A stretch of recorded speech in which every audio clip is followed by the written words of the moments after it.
Hi there, I'm Trista for Congress and for President, and I've read this huge pile of books, biographies about Diaperdon, and as an award-winning teacher myself, lifetime teacher, I would like everybody to hear this section of Mary Trump, his psychiatrist niece's book, that outsold his Art of the Steal, by the way. Haha.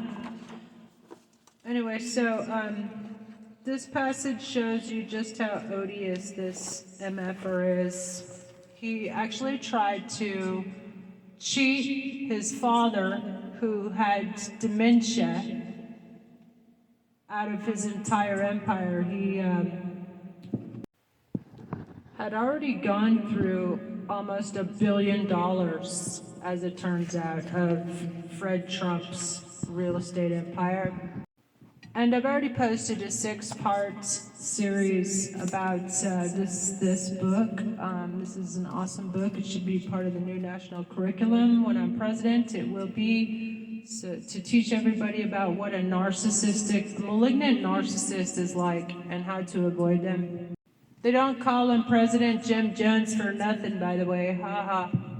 So I talked about and read the passage where she talks about how Fred Trump, his father, had sent in millions of dollars to buy chips from this casino that would never be cashed in or used, which is basically illegal.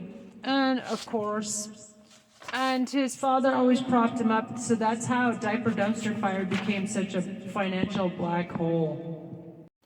She talks about after he died that it turns out he had given Diaper Dumpster Fire $413 million in loans that never were taxed, or gifts, whatever you want to call them. Loans that were never paid back, basically, which is exactly what he does to banks. And that's why only Deutsche Bank, or the Yahtzee Bank, would loan money to him. It was for money laundering purposes.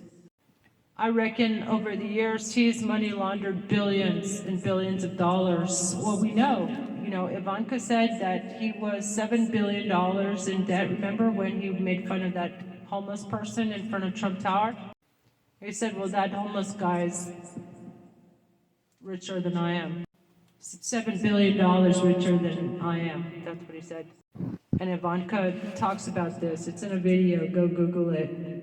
So anyway, he not only ripped off Mary Trump by another tactic he uses, of course, is to vastly change his wealth, or in this case, his father's wealth, according to suiting his own purposes. Like when he died, Fred Trump, his father, who got rich, by the way, from being a parasite, government handouts, and Elon Musk too, that's how he got so rich. So Diaper Donald really, resonates with this type of taker personality. By the way, I was a psychology tutor at Oxford University.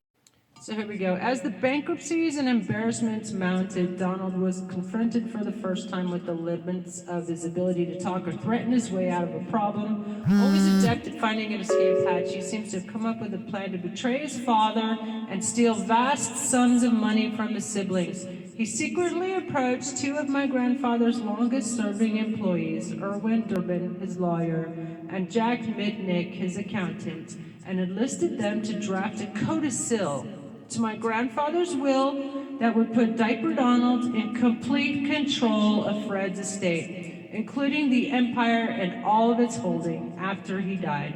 Mary Ann, Elizabeth, and Robert, those were his siblings, would effectively be at Donald's financial mercy, dependent on his approval for the smallest transaction. And by the way, he cut off people from healthcare. Even there was a family member who was severely disabled, and he cut off this kid's health care That's how much he cares about children. Even his own family. It's out for himself. I wanted everybody to know this story because it's shows how odious he is as a person. There's really no depths of depravity that he wouldn't sink to. And if you've enjoyed this, then go back and check out my other videos about this book, my book reviews. I read this book, so you don't have to, but you should. Everybody should. So everybody understands the psychology of how somebody can become such a freaking monster. Anyway, I'm Trista for Congress and President, if we still have elections in 2028. And do please tag your Tucson friends in the comments below, and so they know to write me in September 15th, and everybody go to my Substack, Trista di Genova, and copy and paste your favorites Congress Ready resolution and send it to your representative. I'm preparing 100 plus Congress Ready resolutions with my husband, ChatGPT. Yeah, actually, lucky you, you get a twofer, comedian as well as a Congress member. Anyway, so like, follow, and share. See you next time. Bye. See you on the other side of the river.